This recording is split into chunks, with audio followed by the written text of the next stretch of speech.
السلام علیکم، میں ہوں تعبیر اسلامک پورٹل چینل کی جانب سے۔ کیسے ہیں آپ تمام لوگ؟ اللہ تعالیٰ سے امید کرتی ہوں کہ اللہ تعالیٰ کی رحمت کے سائے میں خیر و عافیت سے ہوں گے۔ آج کا ہمارا موضوع حج سے متعلق ہے، حج کی فرضیت اور فضیلت اور حج کے دنوں کے اذکار۔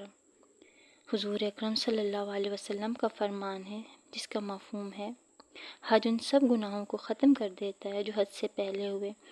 حضور اکرم صلی اللہ علیہ وسلم نے فرمایا، حج اور عمرہ کرنے والے اللہ تعالیٰ کی بارگاہ میں حاضر ہونے والے لوگ ہیں، ان کا مرتبہ بڑا ہے۔ اللہ تعالیٰ نے قرآن پاک میں ارشاد فرمایا، یعنی لوگوں کے ذمے بیت اللہ شریف کا حج کرنا ہے۔ جس کو بیت اللہ شریف تک پہنچنے کی طاقت ہو اور جو شخص انکار کرے تو بلا شبہ اللہ تعالیٰ سارے جہانوں سے بے نیاز ہے۔ القرآن۔ حضرت ابو امامہ رضی اللہ تعالیٰ عنہ سے روایت ہے کہ حضور اکرم صلی اللہ علیہ وسلم نے ارشاد فرمایا، جس شخص کو کوئی بہت مجبوری مثلاً تنگ دستی یا سفر سے روکنے والا مرض یا ظالم حکومت حج پر جانے سے نہ روکے اور وہ پھر بھی حج نہ کرے تو اسے چاہیے کہ وہ یہودی ہو کر مر جائے، چاہے تو نصرانی ہو کر مر جائے۔ حضرت عائشہ صدیقہ رضی اللہ تعالیٰ عنہا فرماتی ہیں، میں نے رسول اکرم صلی اللہ علیہ وسلم میں جہاد میں شریک ہونے کی اجازت طلب کی۔ آپ صلی اللہ علیہ وسلم نے ارشاد فرمایا، تمہارا یعنی عورتوں کا جہاد حج ہے۔ اس کا مطلب یہ ہے کہ جہاد میں بہت سی تکلیفیں ہوتی ہیں، ان کا برداشت کرنا عورتوں کے بس کا کام نہیں، یہ کام مردوں کے کرنے کا ہے۔ عورتیں اگر ان کاموں سے بڑھ کر زیادہ ثواب حاصل کرنا چاہیں جو اپنے گھر میں رہ کر کرتی ہیں تو ان کو حج کرنا چاہیے۔ ہاں، اگر جہاد فرض عین ہو جائے تو مرد اور عورت سب پر لازم ہوگا۔ حج اسلام کا 5واں رکن ہے۔ ہر اس عاقل بالغ مرد اور عورت پر فرض ہے جس کے پاس مکہ معظمہ تک آنے جانے کا سواری کا خرچ، سفر کا توشہ موجود ہو۔ حج عمر بھر میں ایک دفعہ فرض ہے۔ ایک سے زائد حج کیے جائیں تو وہ نفلی حج ہوں گے، لیکن نفلی حج کا ثواب بھی بہت زیادہ ہے۔ حج فرض ادا کرنے میں جلدی کرنی چاہیے۔ بہت سے مرد اور عورتوں پر حج فرض ہوتا ہے لیکن دنیاوی دھندوں اور رات کی شادی کے جھمیلوں کو بہانہ بنائے رکھتے ہیں اور حج کا ارادہ ہی نہیں کرتے۔ بعض مرتبہ رقم ختم ہو جاتی ہے یا موت آ جاتی ہے اور زندگی بھر حج نصیب نہیں ہوتا اور سخت گناہ گار ہو کر مر جاتے ہیں۔ رسول اکرم صلی اللہ علیہ وسلم نے ارشاد فرمایا، جس نے حج کیا اور اس میں فحش گفتگو اور گناہوں کا ارتکاب نہ کیا ہو تو وہ گناہوں سے ایسے پاک ہو کر لوٹتا ہے جیسے اس دن تھا کہ وہ اپنی ماں کے پیٹ سے پیدا ہوا تھا۔ سبحان اللہ۔ رسول اکرم صلی اللہ علیہ وسلم کا فرمان ہے جس کا مفہوم ہے کہ حج ان سب گناہوں کو ختم کر دیتا ہے جو حج سے پہلے ہوئے۔ رسول اکرم صلی اللہ علیہ وسلم نے ارشاد فرمایا، حج اور عمرہ کرنے والے اللہ تعالیٰ کی بارگاہ میں حاضر ہونے والے لوگ ہیں، ان کا مرتبہ بڑا ہے۔ اگر اللہ تعالیٰ سے دعا کریں تو اللہ تعالیٰ انہیں قبول فرماتے ہیں، اگر وہ اللہ تعالیٰ سے بخشش طلب کریں تو ان کو بخش دیتے ہیں۔ حضرت ابو ہریرہ رضی اللہ تعالیٰ عنہ سے روایت ہے کہ رسول اکرم صلی اللہ علیہ وسلم نے دعا کی، اے اللہ تعالیٰ حج کرنے والوں کی مغفرت فرما دیجیے اور جس کے لیے وہ بخشش کی دعا کریں اس کو بھی معاف فرما دیجیے۔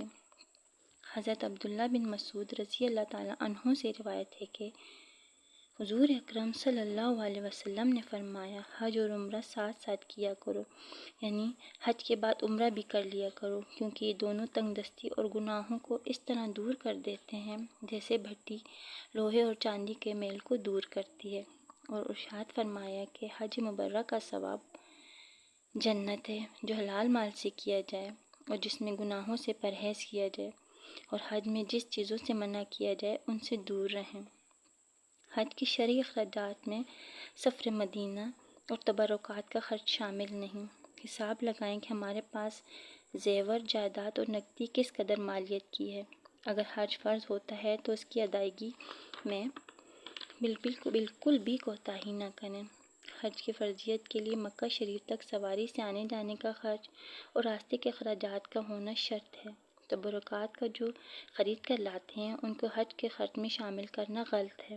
بلکہ روایت کے مطابق اگر مدینہ منورہ آنے جانے کا خرچہ نہ ہو، مکہ آنے جانے کی طاقت ہو، تو اس صورت میں بھی حج فرض ہوتا ہے۔ البتہ معلم کی فیس اور وہ اخراجات جو حکومت نے قانوناً لازم کر رکھے ہیں، ان کا خرچ حج کے خرچ میں شمار ہوگا۔ اگرچہ بعض ٹیکسز ایسے ہیں جو حکومت نے قانوناً وصول کرتی ہے، ان کے بغیر چونکہ حج کے لیے روانگی نہیں ہو سکتی، اس لیے مجبوراً ان کا خرچ بھی حج میں شامل ہوتا ہے۔ جی سماعت فرمائی آپ نے حج کی فرضیت اور فضیلت۔ اب میں آپ کو حج کے دنوں کے اذکار کے بارے میں بتاتی ہوں، جن کا بہت زیادہ اجر و ثواب ہے۔ ہمیں نہیں معلوم کہ ہم اگلے سال زندگی میں یہ دن آتے ہوئے دیکھیں گے کہ نہیں، اس سے پہلے ہی ہم دنیا سے نہ چلے جائیں، اس لیے بہت ضروری ہے کہ ان 10 دنوں میں اچھی طرح تیاری کر لیں کہ ہم نے کیا کیا کام کرنے ہیں۔ ان 10 دنوں میں وہی کام کافی نہیں جو ہم عام دنوں میں بھی کرتے ہیں، مطلب کہ نیکی کے کام عام دنوں میں بھی ہم کرتے ہیں، مثلا نوافل کی ادائیگی، صدقہ خیرات، جو اس طرح کے نیکی کے کام ہوتے ہیں، اس سے بڑھ کر بھی کرنا ہے۔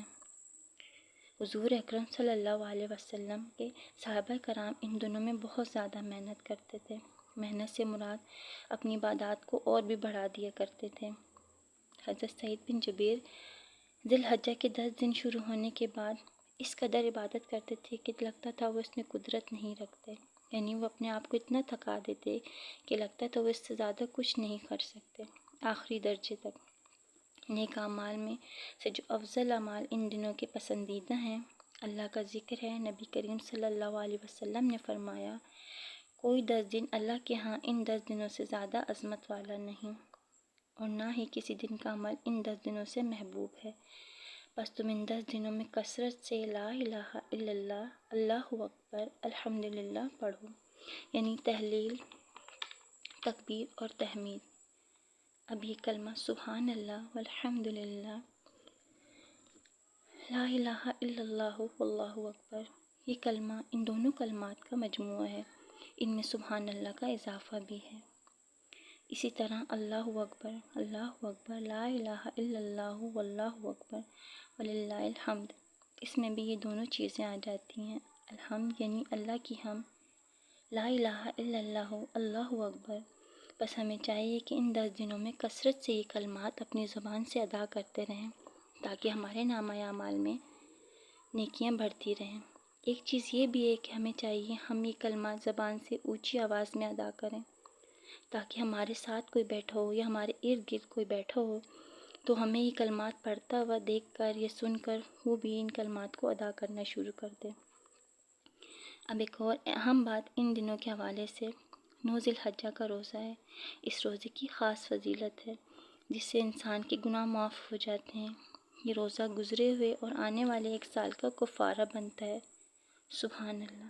تو پروردگار کے فضل و کرم سے ہمیں یہ دن نصیب ہو رہے ہیں۔